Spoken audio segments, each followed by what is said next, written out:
สบายดีสวัสดีพี่ๆทุกคนวันนี้มาบ้างมานึ่งข้าวเด้อพี่ๆทุกคนเนาะเดี๋ยวมาบ้างจะไปช่วยข้าวก่อนวันนี้มาเบิ่งวิถีชีวิตของมาบ้างเนาะวันนี้เนาะ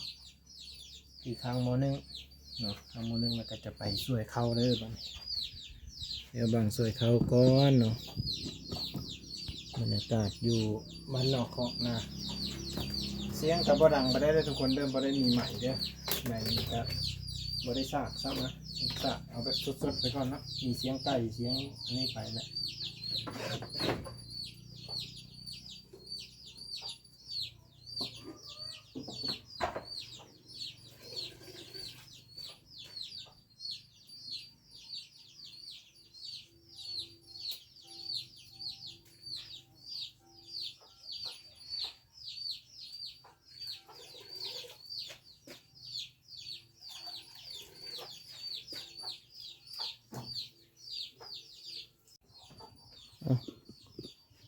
นึ่งเข้าเลยพี่ทุกคนกินหนึ่งนี้เขามานะมาขายขี้สีเนาะ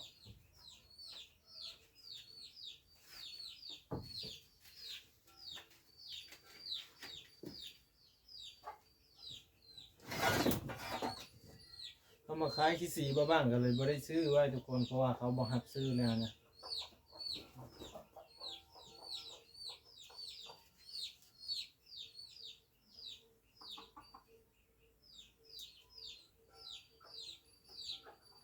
นางขายนึ่งข้าว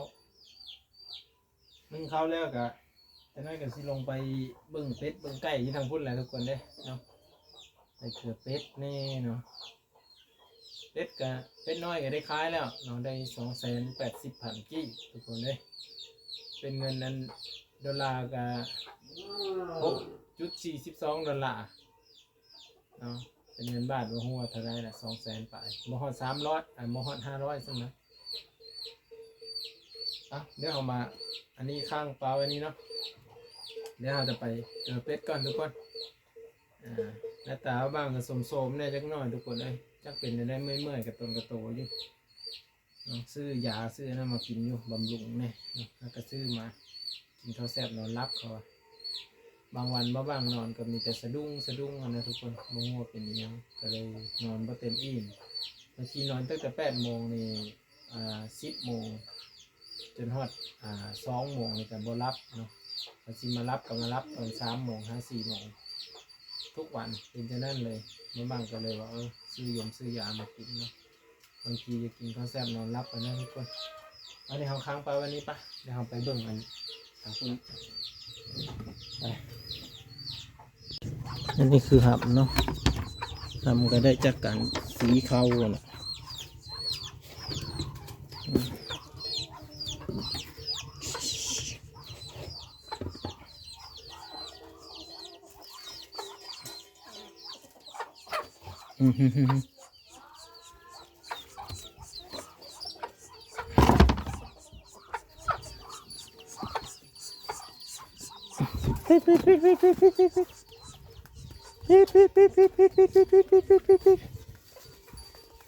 อ๋อ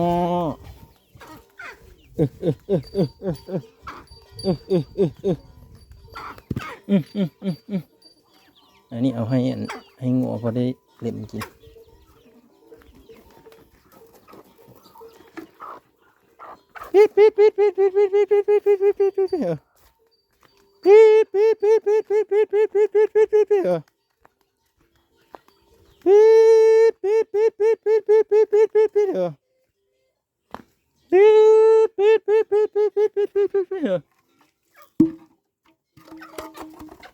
โง่ก็เฮาสวนอันนั้นหมดเลย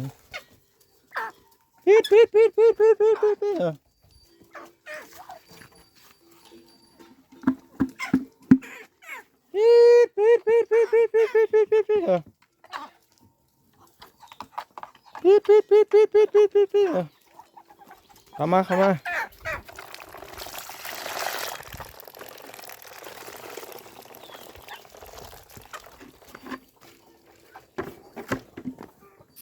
เป็นไรโง่ก่อนโง่เข้าสวนก็มืดเลยแล้วนี่โอ้ย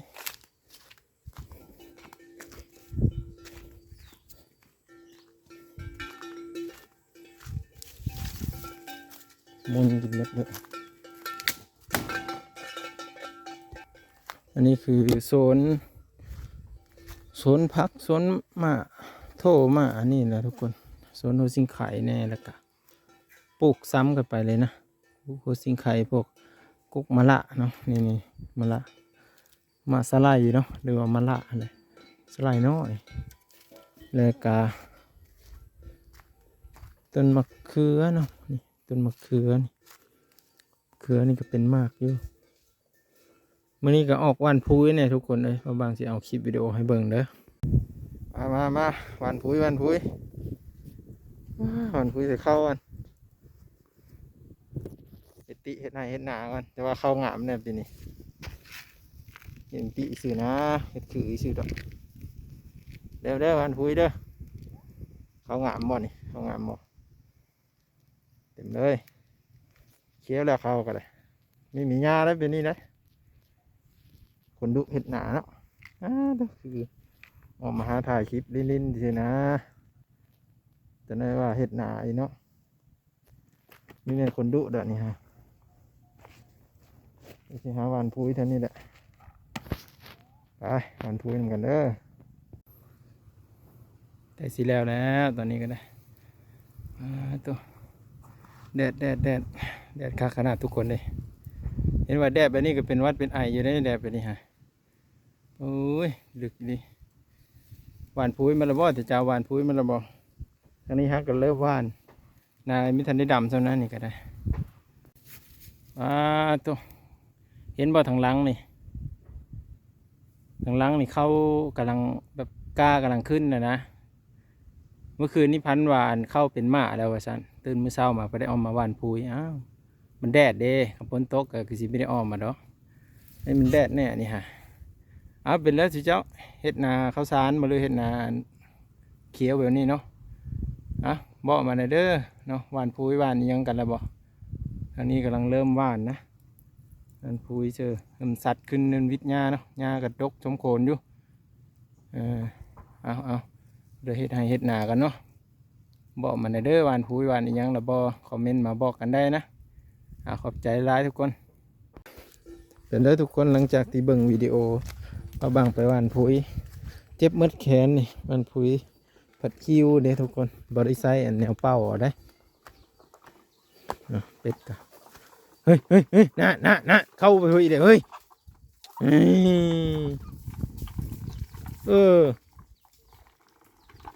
เป็ดไก่เป็ดกะสาวปลายตัวแล้วก็ยังเหลือเท่านี้มันตายนำทุกคนเลยอันนี้ก็ตายไปแล้วตัวหนึ่งกับหัวตัวหนึ่งจะไปทางไหนแหละตัวหนึ่งตัวแม่มันมาบางฮะกับขายลูกมันไปตัวผู้ก็เหลือตัวเดียวนี่แหละพอไว้เลี้ยงเป็ดกันยันเราเขาบ่มีรายได้นะทุกคนเขาสิหาเงินมาใช้มาซื้อหำเพราะมันกินกับผู้มันบ่ได้ไข่เดือนหนึ่งไข่เท่านึงเลยบางทีก็3-4 เดือนไข่เท่านึงก็เลยเฮ็ดให้แบบบ่ไหวเนาะนี่อันนี้มันไข่อยู่นี่คือเล้าไก่เนาะเป็นเล้าไก่หน่อไม้ก็ออกลายเลยทุกคน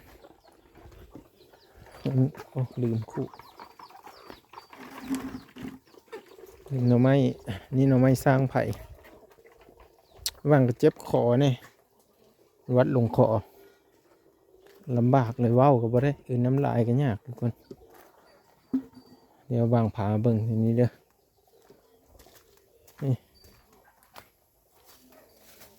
อันนี้คือแม่เอาไปแกงแล้วนะแม่เอาไปแกงบางส่วนขี้งัวมันใส่บ้างนี่น้องย่อยเลยทุกคนอันนี้ก็จะเป็นเหี่ยวไม่เนาะนี่มาบางเอาไปตอนเนาะเอาไว้สิแหละมันเกิดเป็นมาเลยทั้งนั้นนี่ตัดเอานี้มาบางตัดเอา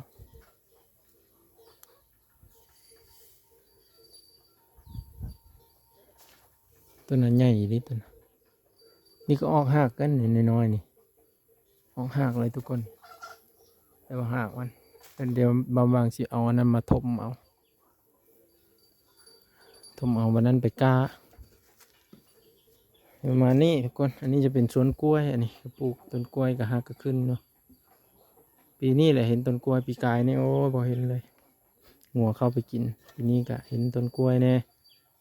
แต่เก้าก็งัวเข้าก็มดเลยได้สุมนี้ฮะอันนี้มันเริ่มขึ้นใหม่แล้วตอนนี้ตอนนั้น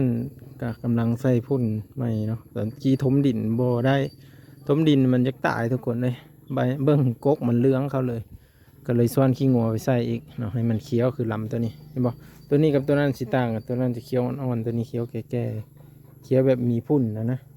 ตะกี้ผูกงัวไว้อยู่นี่มันก็เลยเฮ็ดให้มีพุ่นดีแล้วทุกคนจึงได้หน่อไม้กินแน่ปลาไว้เป็นกอใหญ่ละตัวนี้บ่ตัดตัวนี้เด็กเนาะก็สิตัดปลายคือตัวนั้นระยะมันบ่เป็นเนาะเลยจงไว้เป็นห่มแน่2 อันทุกคนประมาณนี้เนาะเอาหำให้มันกินเนาะอันนี้ก็คือหำแก่หำอ่อนหำหงซีนะบ่แม่นหำแก่นะทุกคน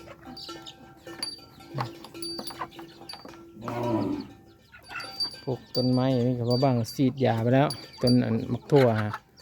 มีแต่รอเบิ่งอีกประมาณจัก4-5 วันจึงเก็บกินนะบรรยากาศบ้านเฮาสิประมาณนี้แหละทุกคนเลย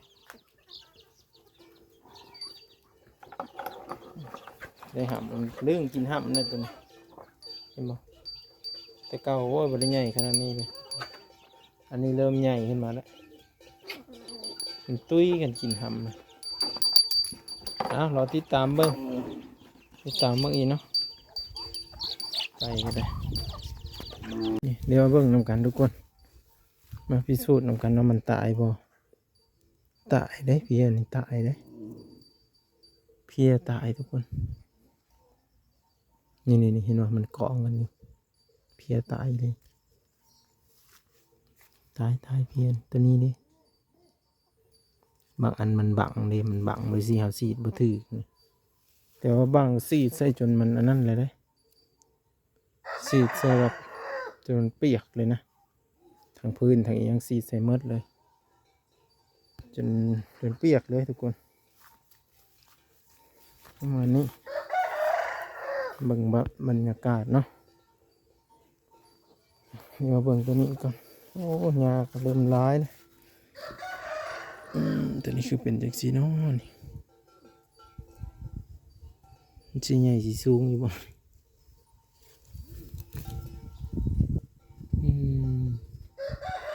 ต้นไม้ใบหญ้าเนาะ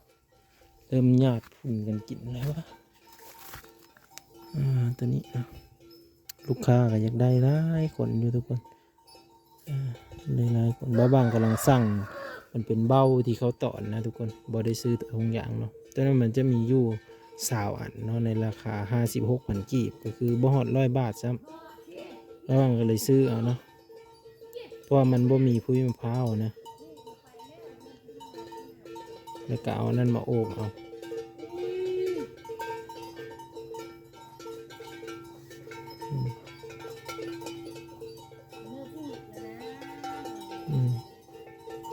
เริ่มแตกออกแล้วทุกคนประมาณนี้เด้อทุกคนเด้อมาเบิ่งบรรยากาศ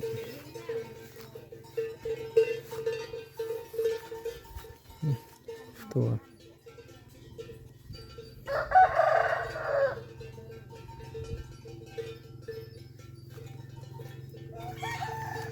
บางอันก็ตายน้ำคนตายบางอันก็ได้ทุกคนประมาณนี้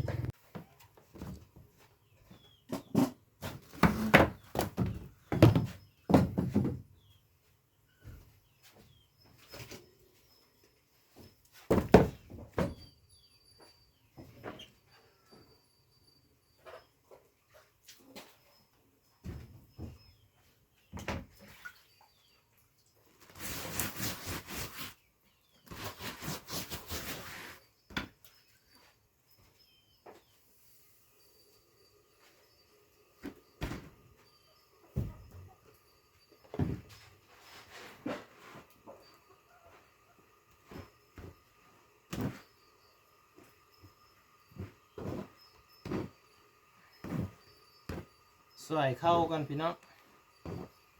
FC ทุกคน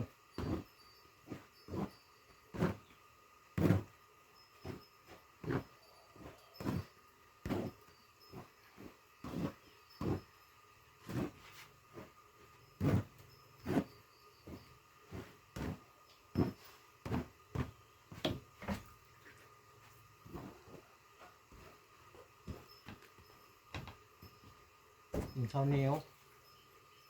ไม่ได้กินข้าวสวยเลยทุกคนฮอนนี่